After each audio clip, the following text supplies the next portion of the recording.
رمضان کا مطلب صرف بھوکا پیاسا رہنا تو نہیں ہے، بالکل نہیں۔ آئیے اس مہینے کے کچھ ایسے گہرے رازوں کو سمجھنے کی کوشش کرتے ہیں جو اس کی اصل روح سے پردہ اٹھاتے ہیں۔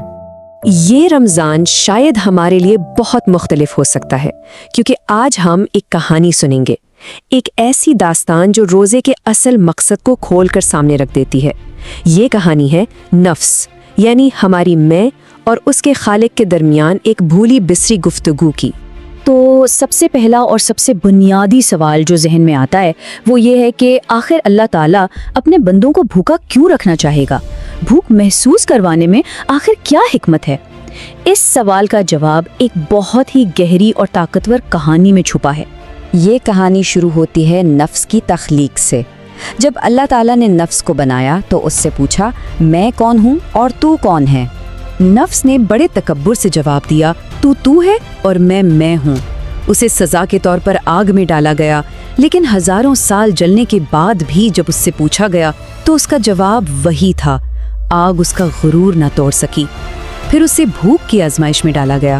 بھوک نے اس کی ساری طاقت نچوڑ لی، اور جب دوبارہ وہی سوال ہوا تو نفس نے عاجزی سے کہا، تو میرا رب ہے اور میں تیرا عاجز بندہ ہوں۔ یہ کہانی ایک بہت بڑا راز بتاتی ہے۔ آگ نفس کو جلا تو سکتی ہے لیکن جھکا نہیں سکتی۔ صرف اور صرف بھوک ہی ہے جو اس کا غرور توڑ کر اسے چھوٹا کرتی ہے، اور اسی لیے نفس کے خلاف روزہ سب سے مؤثر ہتھیار ہے۔ اچھا، تو یہ تو ہوئی کہانی، لیکن عملی زندگی میں، ہماری روزمرہ کی زندگی میں یہ روزہ ہمارے اندر کے فرعون یعنی ہماری انا اور نفس پہ کیسے قابو پاتا ہے؟ جیسے ہی رمضان آتا ہے نا، نفس کے تخت لرزنے لگتے ہیں۔ انسان کو اچانک یاد آتا ہے کہ وہ ایک بندہ ہے۔ سوچیں ذرا، گھر میں کھانا موجود ہے، جیب میں پیسہ بھی ہے، لیکن وہ اسے ہاتھ نہیں لگاتا۔ کیوں؟ کیونکہ حکم نہیں آیا۔ وہ جانتا ہے کہ اس کا ایک مالک ہے اور وہ اس کے حکم کا پابند ہے۔ تو یہ پورا مہینہ اصل میں ایک ٹریننگ کیمپ ہے، ایک روحانی تربیت گاہ۔ جب کوئی انسان اللہ کے حکم پر حلال چیزوں کو، یعنی جو چیزیں اس کے لیے جائز ہیں، انہیں بھی چھوڑ دیتا ہے، تو وہ یہ سیکھتا ہے کہ اصل اختیار کس کا ہے۔ اور یہی ایک مہینے کی ٹریننگ اسے اتنی مضبوطی دیتی ہے کہ رمضان کے بعد حرام چیزوں سے بچنا اس کے لیے کہیں زیادہ آسان ہو جاتا ہے۔ روزے کا ایک اور بہت گہرا مقصد بھی ہے، اور وہ ہے انسان کے اندر شکر گزاری کے احساس کو دوبارہ سے زندہ کرنا۔ دیکھیں، اللہ کی نعمتیں اتنی زیادہ ہیں، اتنی عام ہیں کہ ہماری آنکھیں ان کی عادی ہو جاتی ہیں اور دل غافل ہو جاتا ہے، بالکل اس دفتر کی چائے کی طرح جو روز ملتی ہے، اور کوئی اس پر خاص شکریہ بھی ادا نہیں کرتا کیونکہ وہ تو بس ہے۔ لیکن صحرا میں پیاسے کو پانی کا ایک گھونٹ مل جائے تو وہ زندگی بھر یاد رہتا ہے۔ اکثر ہوتا یہ ہے کہ ہم اسباب کے پردے میں پھنس جاتے ہیں، ہم فوری وجہ کا شکریہ ادا کرتے ہیں اور اصل دینے والے کو، اصل منبع کو بھول جاتے ہیں۔ ہمارا شکر غلط دروازے پر دستک دیتا رہتا ہے۔ روزہ اسی پردے کو پھاڑ دیتا ہے۔ جب نعمت سامنے موجود ہے لیکن اسے استعمال نہیں کر سکتے تو سارے اسباب خاموش ہو جاتے ہیں۔ تب انسان کو احساس ہوتا ہے کہ اصل مالک تو کوئی اور ہے۔ نعمت کی یہ عارضی محرومی اس کی قدر کو کئی گنا بڑھا دیتی ہے، اور ہمارے شکر کا رخ سیدھا اور درست ہو جاتا ہے۔ یہ سب تو زمین پر ہو رہا ہوتا ہے، لیکن کیا کبھی سوچا ہے کہ رمضان میں آسمانوں پر کیا ہوتا ہے؟ روحانی دنیا میں بھی اس مہینے غیر معمولی واقعات رونما ہوتے ہیں۔ رمضان کی پہلی ہی رات کو اللہ تعالیٰ رضوان کو پکارتے ہیں، جو جنت کے نگران فرشتوں کے سردار ہیں۔ انہیں حکم دیا جاتا ہے کہ امت محمدی کے روزہ داروں کے لیے جنت کو سجا دو اور اس کے دروازے رمضان کے آخر تک کھلے رکھو۔ پھر اللہ تعالیٰ مالک کو پکارتے ہیں جو جہنم کے نگران ہیں۔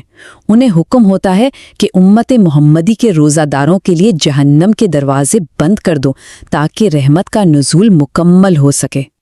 اور پھر حضرت جبرائیل علیہ السلام کو حکم دیا جاتا ہے کہ وہ زمین پر اتریں اور سرکش شیاطین کو جکڑ دیں تاکہ وہ مومنوں کی عبادت میں کوئی خلل نہ ڈال سکیں۔ یہ سب اس لیے تاکہ اس مہینے میں ایک روحانی سکون اور امن قائم رہے۔ روزہ صرف ایک انفرادی عبادت نہیں ہے، اس کا ایک اجتماعی، ایک معاشرتی پہلو بھی ہے۔ رمضان میں تمام مومنین ایک منظم فوج کی طرح بن جاتے ہیں۔ اس میں ایک بہت گہری حکمت ہے۔ اللہ تعالیٰ کو اپنے بندے ایک ساتھ جڑے ہوئے پسند ہیں۔ جب لوگ مل کر دعا کرتے ہیں نا تو رحمت ان کی طرف کھینچی چلی آتی ہے۔ انفرادی کوششوں کے مقابلے میں اجتماعی عمل کی قبولیت کے امکانات کہیں زیادہ بڑھ جاتے ہیں۔ اسے یوں سمجھے کہ جب ٹنوں کے حساب سے ٹماٹر خریدے جاتے ہیں تو کچھ کمزور اور داغی ٹماٹر بھی بیچ میں آ جاتے ہیں۔ بالکل اسی طرح رمضان میں جب لوگ مل کر اجتماعی عبادت کرتے ہیں تو اللہ کی رحمت بھی کثرت سے نازل ہوتی ہے۔ پھر وہ چن چن کر نہیں برستی اور کمزور اور گناہگار بھی اس اجتماع کی برکت سے بخش دیے جاتے ہیں۔ تو رمضان کا مہینہ گزر جاتا ہے، لیکن اصل سوال یہ ہے کہ کیا رمضان واقعی ختم ہو گیا؟ نہیں، اس کا مقصد تو ایک مستقل تبدیلی لانا ہے۔ روزہ ہمیں سکھاتا ہے کہ اصل آزادی اپنی خواہشات کی غلامی میں نہیں بلکہ ان پر قابو پانے میں ہے۔ ایک مہینے تک انسان یہی مشق کرتا ہے، میں چاہتا ہوں لیکن میں نہیں کروں گا۔ یہی وہ لمحہ ہے جب قوت ارادی پیدا ہوتی ہے اور انسان حقیقی معنوں میں آزاد ہوتا ہے۔ اگر کوئی شخص ایک مہینے تک حلال چیزوں کو چھوڑ سکتا ہے تو وہ یہ بھی سیکھ لیتا ہے کہ وہ باقی کی زندگی حرام چیزوں سے بھی دور رہ سکتا ہے۔ یہ کوئی کتابی علم نہیں ہے، یہ ایک زندہ تجربہ ہے۔ رمضان انسان پر یہ ثابت کر دیتا ہے کہ میں اپنے نفس کا قیدی نہیں ہوں۔ اور اب جب رمضان ہم سے رخصت ہو رہا ہے تو صرف ایک سوال باقی ہے جو ہم میں سے ہر ایک کو اپنے آپ سے پوچھنا چاہیے، میں اس مہینے سے گزر کر کیا بنا؟ اگر کوئی اس سوال کا ایمانداری سے جواب دے سکے تو سمجھیں کہ اس کا رمضان وصول ہو گیا ہے۔